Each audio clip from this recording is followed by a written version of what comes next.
चलिए, आज शुरू करने वाले हैं जो नाउन का ही पार्ट है। मैं कल बोला था कि आज के हेडिंग बनाएंगे some noun which often some nouns which often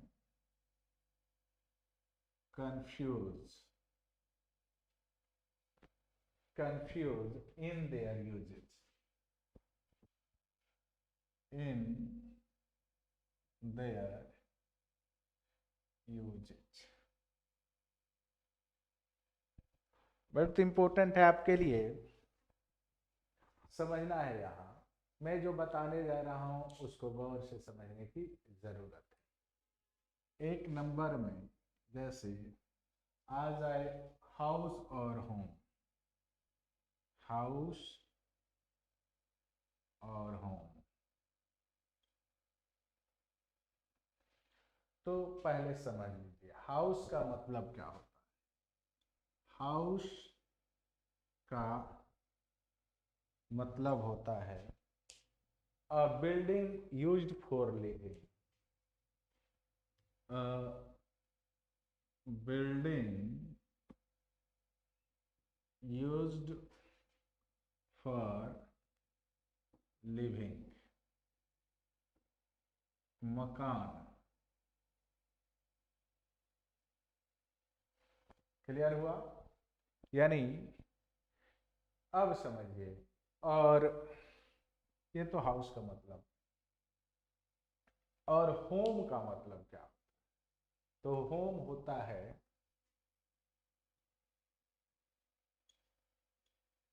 क्योंकि इसके जगह उसको और इसके जगह उसको आप प्रयोग नहीं कर सकते।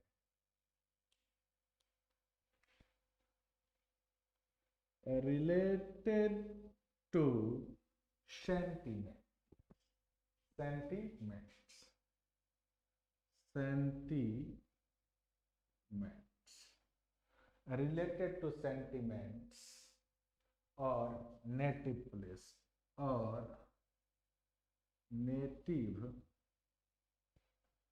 और नेटिव प्लेस। अब बात को समझिए। अब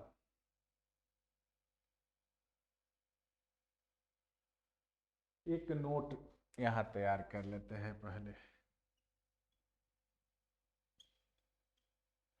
तो कहेंगे, नोट में लिखेंगे home is not used for, home is not used for constructions, construction it,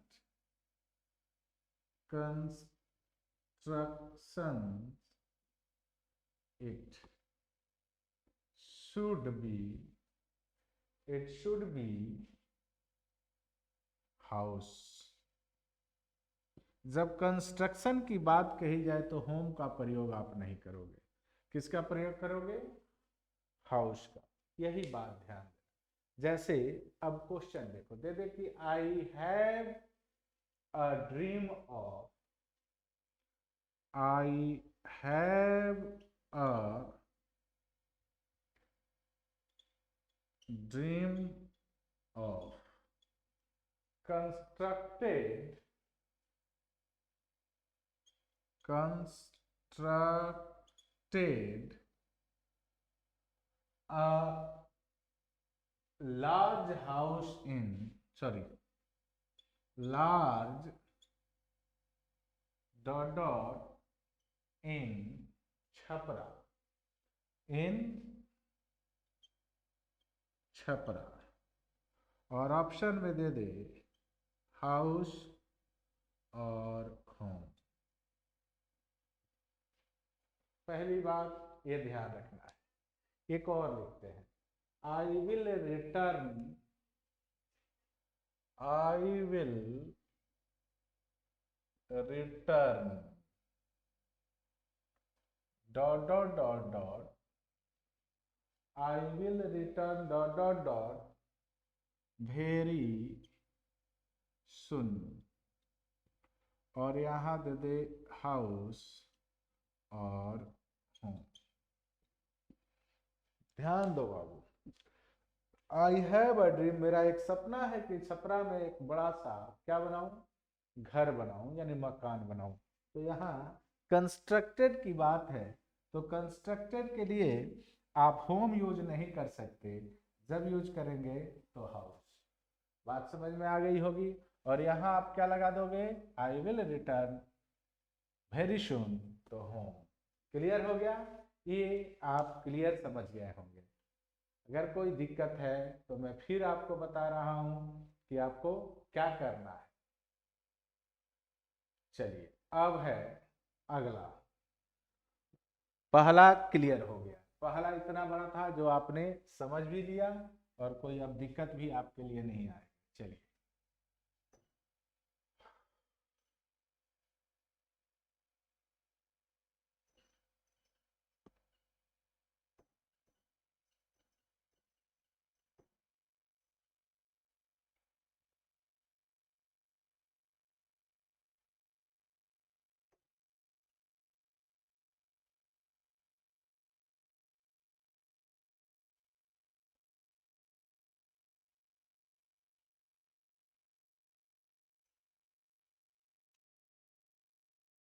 दो नंबर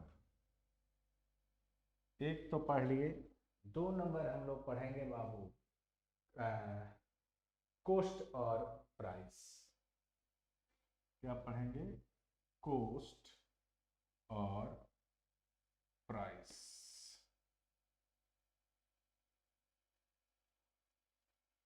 कोस्ट और प्राइस यानी कोस्ट का प्रयोग कहाँ करेंगे और प्राइस का प्रयोग कहाँ करेंगे। क्लियर हो गया, कोस्ट और प्राइस। तो सबसे पहले हम लोग कोस्ट को पढ़ लेते हैं, यानी कोस्ट को कहाँ लगाएंगे।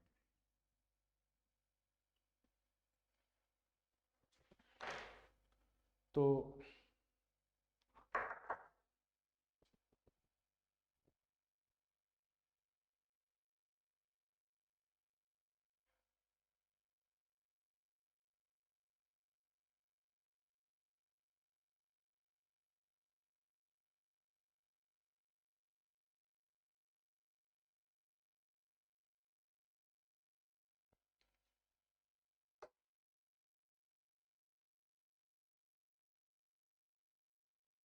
ध्यान देना है, coast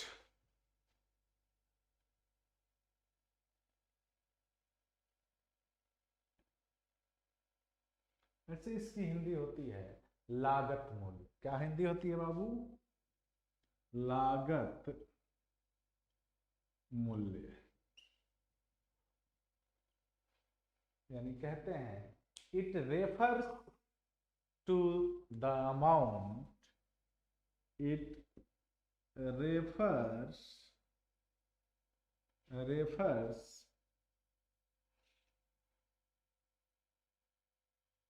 to the amount, it refers to the amount paid by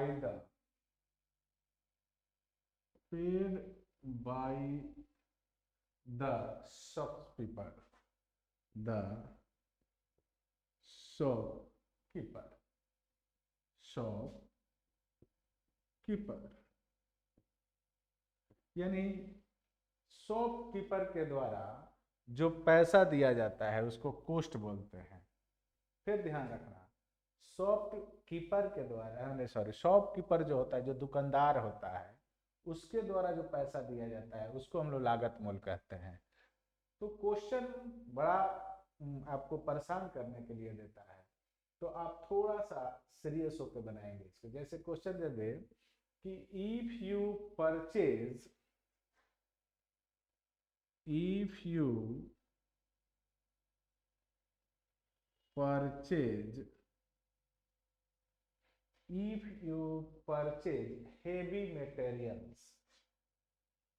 heavy materials, if you purchase heavy materials, the dot dot dot of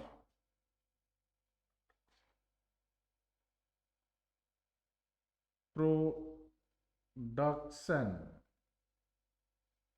of production will automatically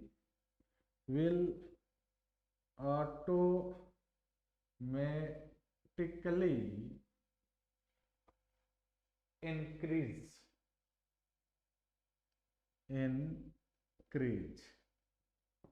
और यहाँ ऑप्शन में दे दे ए में आपको कॉस्ट और बी में प्राइस ध्यान देना है। तो बोलिए आप क्या लगाएंगे? तो जाहिर सी बात है कि द कॉस्ट ऑफ प्रोडक्शन यानी बढ़ जाता है तो किसकी बात हो रही है?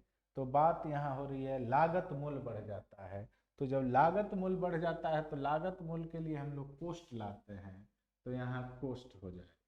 बात समझ गए? अब प्राइस का प्रयोग कहाँ करेंगे, पहले इसको अब देखते हैं। प्राइस, प्राइस का मतलब होता है कीमत या मूल्य। क्या होता है बाबू? कीमत या मूल्य। लेकिन ये किसके लिए कीमत या मूल्य होता है? कि ग्राहक के लिए होता है। It refers to the amount paid, कहेंगे it refers to the amount paid by customer,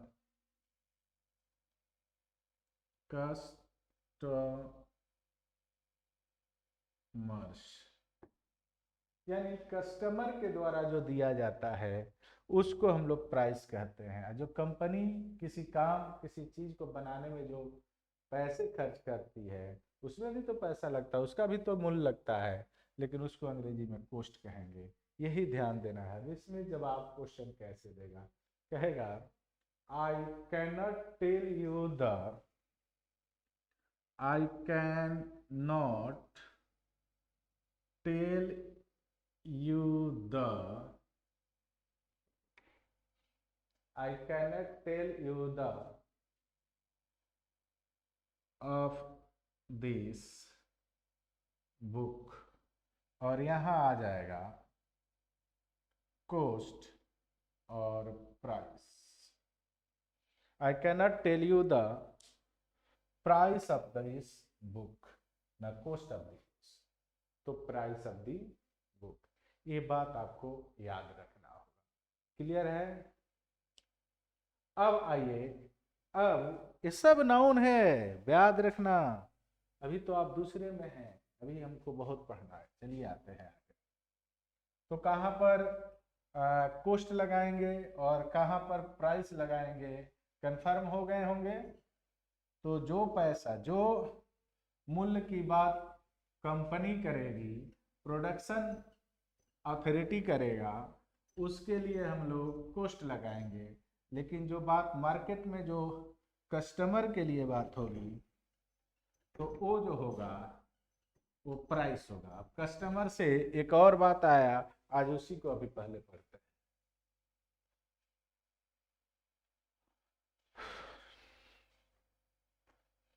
अब हम पढ़ेंगे कस्टमर और क्लाइंट। क्या पढ़ेंगे? कस्टमर और क्लाइंट। कस्टमर और क्लाइंट। कस्टमर का यूज कहाँ करेंगे और क्लाइंट का यूज कहाँ करेंगे? तीसरा में हम लोग आ गए। तीसरा में हमें क्या पढ़ना है बाबू? कि कस्टमर का प्रयोग कहाँ करोगे और क्लाइंट का प्रयोग कहाँ करोगे। तो पहले लिखते हैं कस्टमर। कस्टमर का प्रयोग कहाँ करेंगे? तो लिखेंगे कि a person who becomes person who becomes वह व्यक्ति जो बन जाता है buyer of something, buyer of something, buyer of something यानी कस्टमर की हिंदी होता है ग्राहक। क्या होगा? ग्राहक। बात समझ गए? अब पहले क्लाइंट को देख लेते हैं, फिर दोनों के लिए क्वेश्चन देते हैं। अब है क्लाइंट। ऐसे क्लाइंट का पहले हिंदी लिखे। क्लाइंट का मतलब होता है मुवक्किल। क्या होता है? मुवक्किल। हाँ जी, ये ग्राहक नहीं होता। तो ये क्या होता है बाबू? तो अ person who page, a person who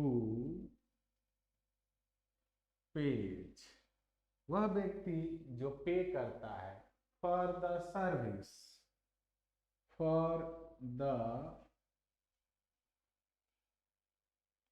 service, यानी वह व्यक्ति जो कोई काम के लिए पे करता है, ही टैक्स। क्या होता है?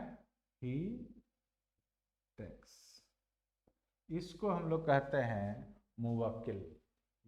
तो दोनों के लिए कस्टमर के स्थान पर क्लाइंट और क्लाइंट के स्थान पर कस्टमर का प्रयोग करना क्या होता है? गलत होता है। जैसे आ जाए the shopkeeper satisfied, this shopkeeper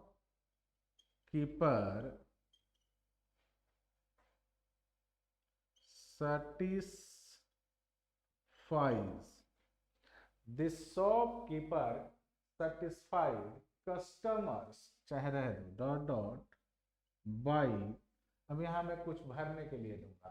the shopkeeper satisfied by his good behaviour, by his good behaviour.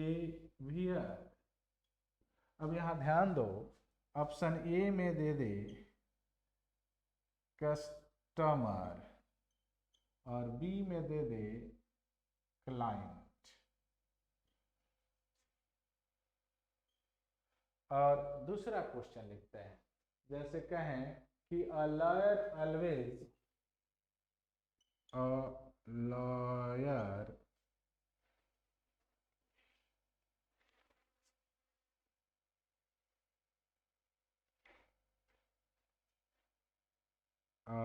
lawyer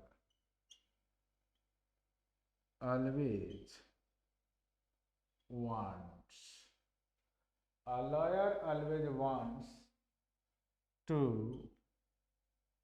favor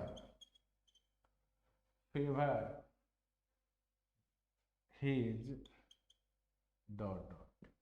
यहाँ ए में कस्टमर और बी में क्लाइंट। बड़ी आसानी से आप समझ गए होंगे कि ए में कस्टमर होगा लेकिन बी में क्लाइंट होगा। कोई दिक्कत तो बताएंगे। आगे आगे बढ़ रहे हैं हम लोग। चलिए,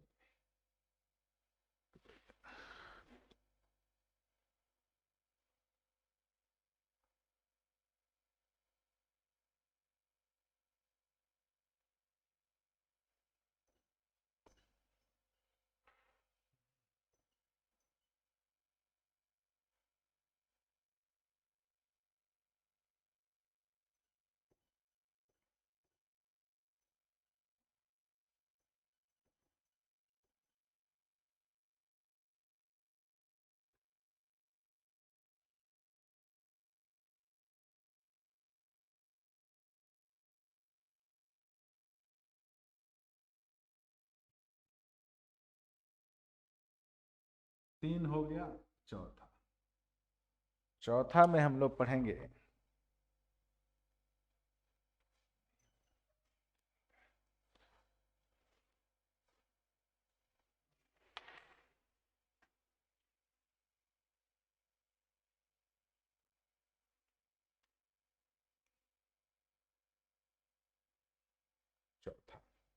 शेड और शैडो, शेड और shadow.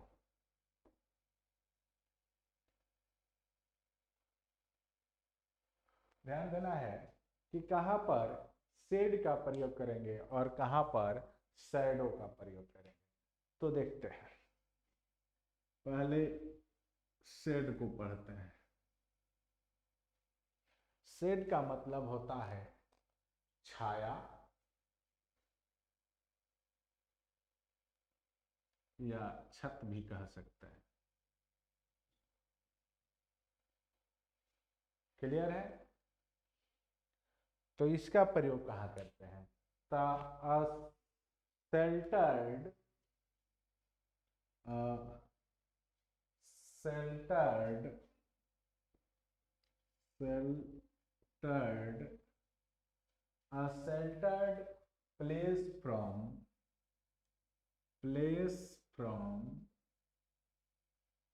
a sheltered place from the sun। बात समझ गए? और जो शैडो होगा, शैडो का प्रयोग कहाँ करेंगे? तो शैडो का मतलब होता है परछाई। क्या होता है? परछाई। परछाई। जैसे मैं अभी पढ़ा रहा हूं तो देखिए मेरा परछाई आ रहा है, तो इसको कहते हैं शैड। ठीक है? यानी the image of light, the image of light, the image of light of a person, of a person or an animal। यानी प्रकाश से किसी व्यक्ति का जो परछाई बनी उसको हम लोग, तो परछाई समझ गए। अब दोनों के जगह दोनों का प्रयोग आप नहीं कर सकते। मेरे कहने का मतलब ये है कि सैड मैंने शेड के जगह शैडो और शैडो के जगह शेड नहीं लगा सकते हैं। इसको आपको चेंज करना है। जैसे क्वेश्चन आ जाए,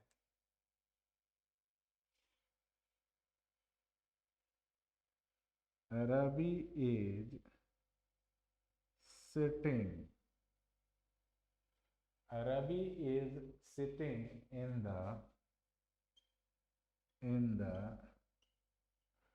dot dot dot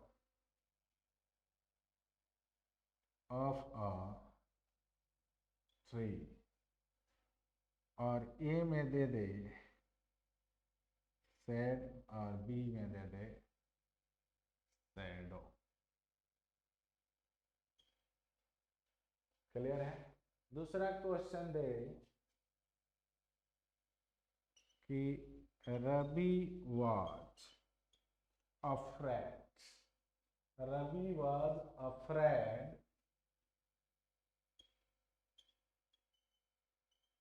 अफ्रेड मतलब होता है भयभीत होना। तो रवि अफ्रेड हो गया था of his own dot dot dot, है ना जी?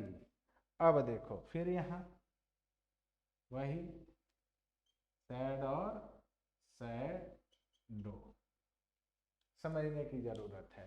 आंसर देखिए, Ravi is sitting in the shade of a tree. कहा? तो रवि कहाँ बैठा है? तो छाया में बैठा है, किसी पेड़ के शैडो में बैठा है, यानी छाया में बैठा है। लेकिन कहे रवि वाज अफ्रेड, रवि भयभीत हो गया था अपने खुद का शैडो देखकर। क्या देखकर? तो खुद का परछाई देखकर। क्लियर हो गया? ये हमेशा याद रखेंगे, ये आपको परेशान करने वाला चीज है। चलिए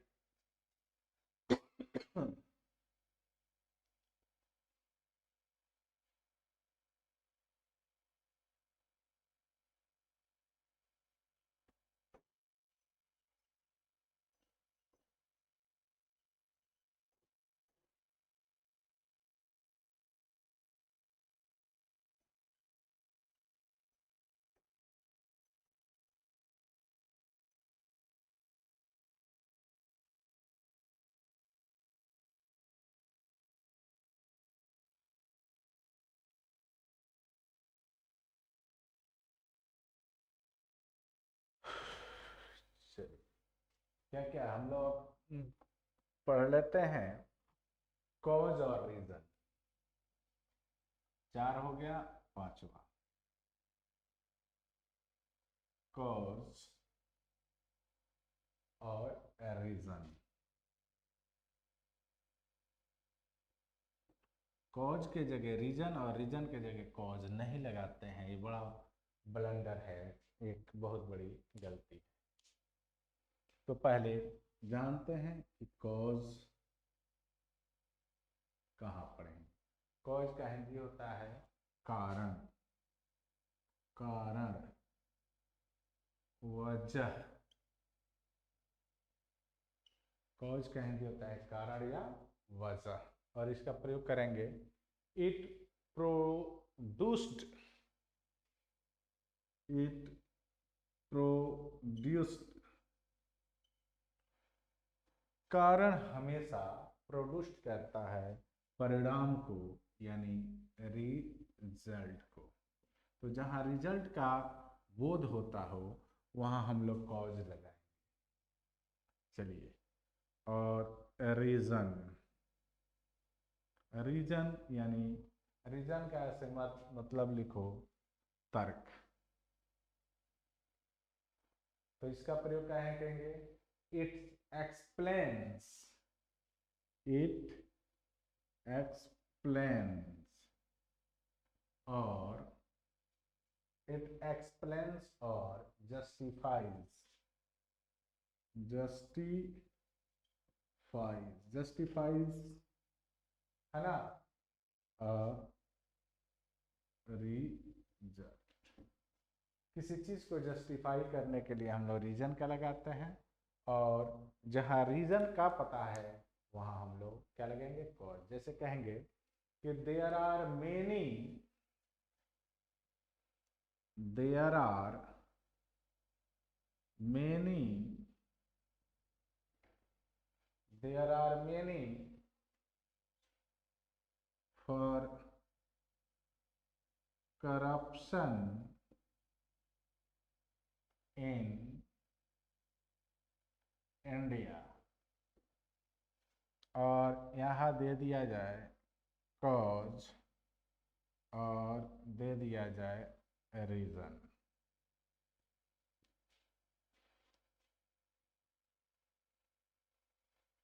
दूसरा बात मैं कहूँ कि you can explain, you can explain,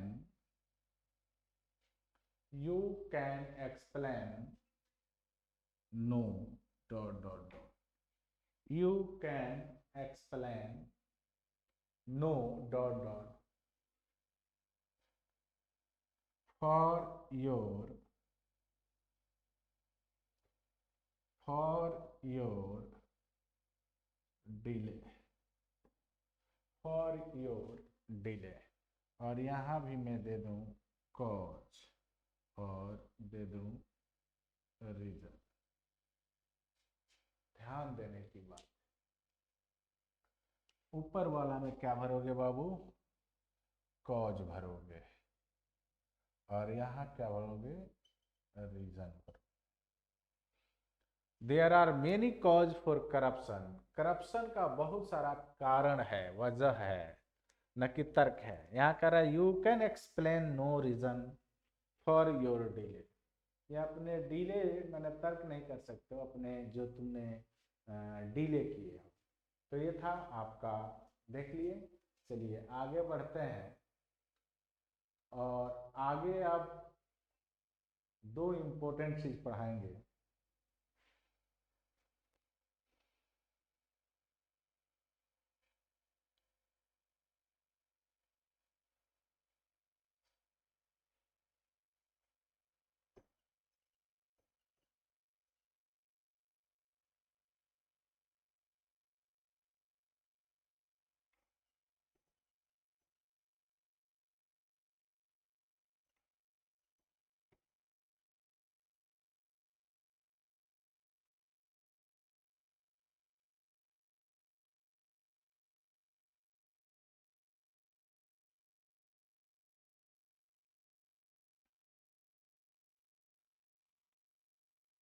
env और जेलसी। क्या पढ़ेंगे? Env 6 number.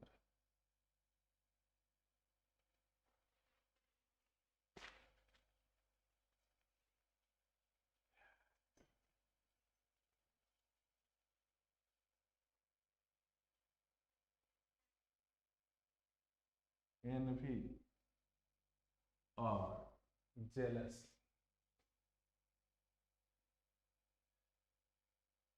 जेलसी मतलब क्या होता है जी? एनवी मतलब क्या होता है? जेलसी।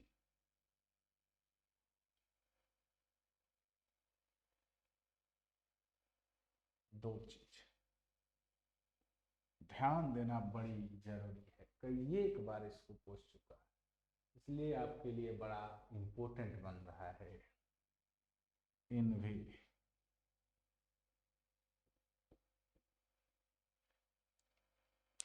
इनवी का मतलब होता है ईर्ष्या। ईर्ष्या। ईर्ष्या। लेकिन कैसी ईर्ष्या? यानी ईर्ष्या, लेकिन कैसी ईर्ष्या? तो दूसरों के चीजों के लिए ईर्ष्या, यानी दूसरों को, दूसरों के चीजों के लिए। इसका भी मतलब ईर्ष्या होता है, इसका भी मतलब ईर्ष्या होता है, लेकिन इनभी का प्रयोग करते हैं ईर्ष्या, वैसी ईर्ष्या जो दूसरे के चीजों के लिए हो। जैसे कहेंगे कि the feeling of wanting, the feeling of wanting, the feeling of wanting something that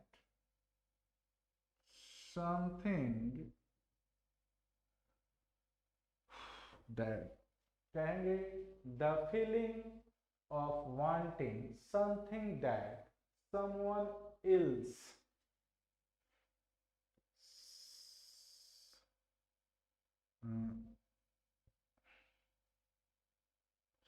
someone else has। यानी किसी दूसरे व्यक्ति की चीज हो और उसके प्रति आपको ईर्ष्या होता हो तो इन भी लगे। अब जेलसी कहाँ लगाएंगे? ये भी तो ईर्ष्या ही है बाबू। ईर्ष्या अपनी चीजों को खोने का डर, अपनी चीजों को खोने का डर, ये भी ईर्ष्या ही है बाबू, ईर्ष्या ही है। लेकिन कैसी ईर्ष्या? अपनी चीजों को खोने का डर। Feeling unhappy when, feeling unhappy when, feeling unhappy when someone you like, someone you like, someone you like or love, someone you like or love is showing, is showing, is showing interest in, interest in, interest in another person, another person।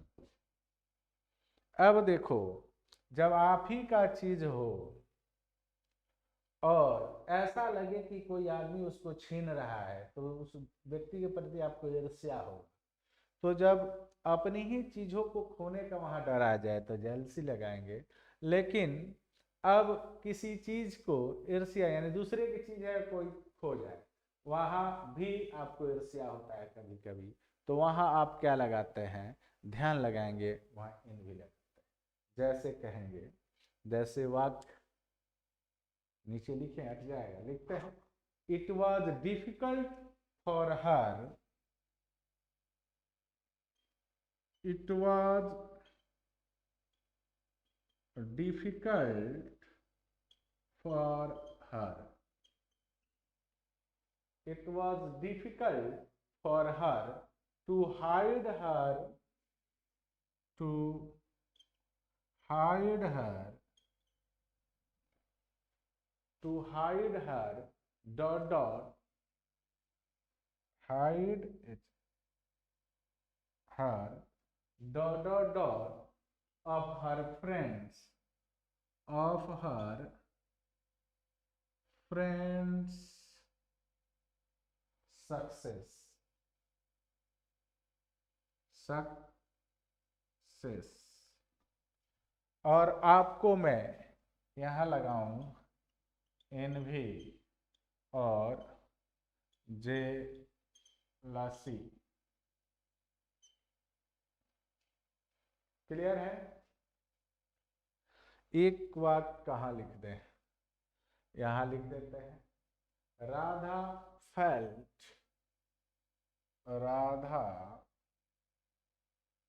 Felt dot dot dot, Radha felt dot dot dot when she saw, when she saw, Radha felt dot dot when she saw Ravi with Rani। और यहाँ भी आपको env और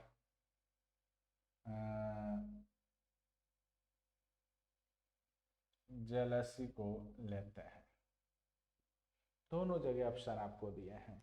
it was difficult for her to hide her, यानी अपने माने it was difficult, ये कठिन था, हर उसके लिए हाइड करना, क्या क्या हाइड करना बाबू, इनवी, क्या इनवी, इनवी क्यों लगाएंगे, क्योंकि बाबू ये तो उसकी सफलता है ना, उसकी सफलता पर आपको क्या हो रहा है, ईर्ष्या हो रहा है।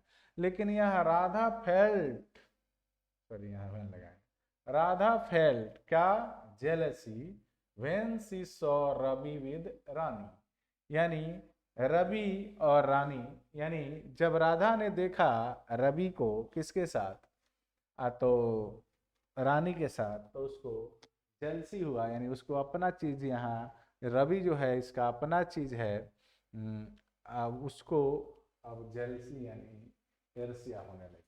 ये चीज हमेशा याद रखेंगे, यही चीज आपसे पूछा जाता है। बात समझ गए? चलिए अब आज यहाँ नाउन का ये जो चैप्टर था, some nouns which often confuse in their usages, खत्म कर रहे हैं, ये खत्म हो गया।